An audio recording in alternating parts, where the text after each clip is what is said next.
I competed high level in powerlifting. I competed in wrestling. Now I'm doing jujitsu. But there was this 3-year window when I was coaching Gary Vaynerchuk that I was traveling all over the world, was coaching him 7 days a week. It was nonstop, literally 7 days a week. If he was in Hong Kong, I was in Hong Kong. If he was in LA, I was in LA for 3 years straight. In the first 6 months, I did a pretty good job of keeping my fitness up. But after that, I was just like, I can't keep doing everything. And I really let my fitness go. I stopped working out. I stopped focusing on my nutrition. I was barely sleeping. My main focus was coaching Gary and building my business. I really gained a lot of body fat, lost a lot of muscle. And I think that's when I probably was about 25% at the worst. And then I was like, I got to get my shit together. Did you just tell people you were bulking? I didn't even say that. I'm trying to remember what I said. I don't even remember. And I definitely didn't say I'm bulking because you could tell if you go look at my YouTube videos from then, it did, my arms got smaller. I looked just softer. I didn't look like I was even bulking. I just looked like I was a dude who didn't even lift.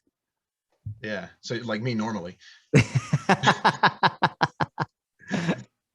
Yeah. So what would you give advice if you had a client like that? Like you were so busy, you're traveling the world, you're in Hong Kong, you're in LA, you're in Antarctica, you're on the moon, you're wherever. You got a client like that, or you could say this to yourself back then. What type of advice would you give to that person? Man.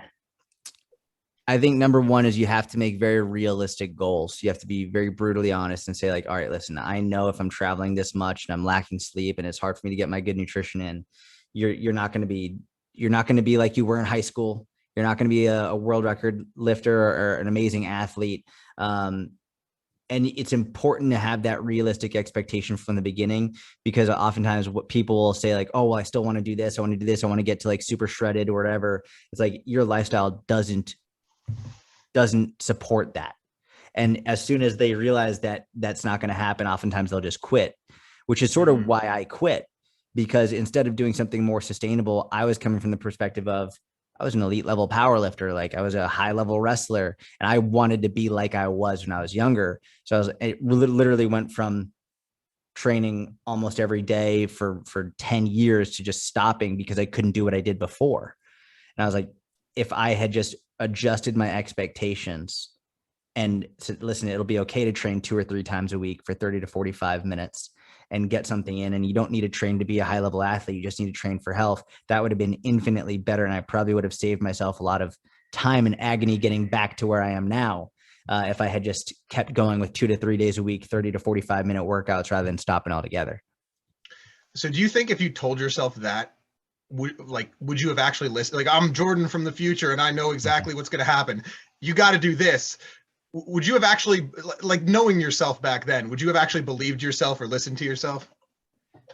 If it was actually me coming from the future, I think I would believe it, because that's pretty fucking crazy. If it was someone else just being like, hey, you could do this 2 or 3 times a week, I probably wouldn't have listened.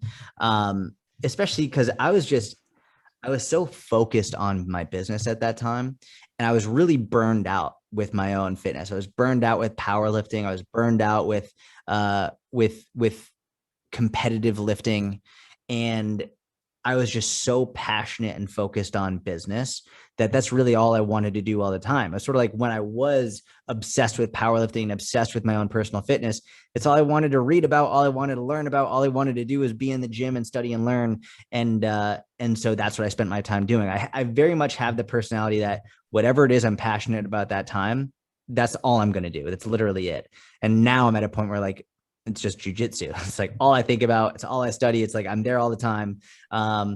And I'm spending less and less time on my business and more time doing that. So for me, it's whatever I am most passionate about at that point in my life, that's all I'm focusing on. So how do you bridge that gap if you have somebody who's a client or someone you're trying to convince that that's important, and that, or even yourself in the past, that's important to, continue to take your fitness seriously? If you have somebody like that in that situation, is there an answer for getting that person to continue? It's a good question, man. And I think it really does depend on the individual. And it really comes down to it comes down to understanding why if you have a client hire you, your client is like, hey, I want to do this, I'm ready to go, and then they're not doing it. This is a conversation where that's a different situation than someone who didn't hire you and someone who didn't ask for help and someone who's just like, for example, at me during that time frame, during those 3 years, I didn't hire anybody. I wasn't hiring a coach. I wasn't I wasn't reaching out because in my mind, I was like, I'm not even worried about that. But if someone hires you and they're like, hey, I'm your client, I need help with this, clearly they have a desire to make it happen. And clearly they know there's something going on that needs to be fixed. And that's where I think you can start to ask them, well, why did you hire me in the first place? Like, what's the point of this? Like, do you want to prioritize this? What's going on with your health? Like, why is this important to you? Getting their why. And from there, I think it can be a little bit easier to push them in the direction of doing it, even if they don't want to do it, even if it's really difficult for them to do. But if someone hasn't hired a coach yet and they're just going about their own shit, minding their own business, it's much, much harder to convince that person. And oftentimes you'll have to wait for them to make the change themselves. Yeah. So what you're saying is get them on your email list. Get them on the email list. Keep poking the bear. That's exactly right. Or just befriend like their brother or something. Make their brother your client. That's right.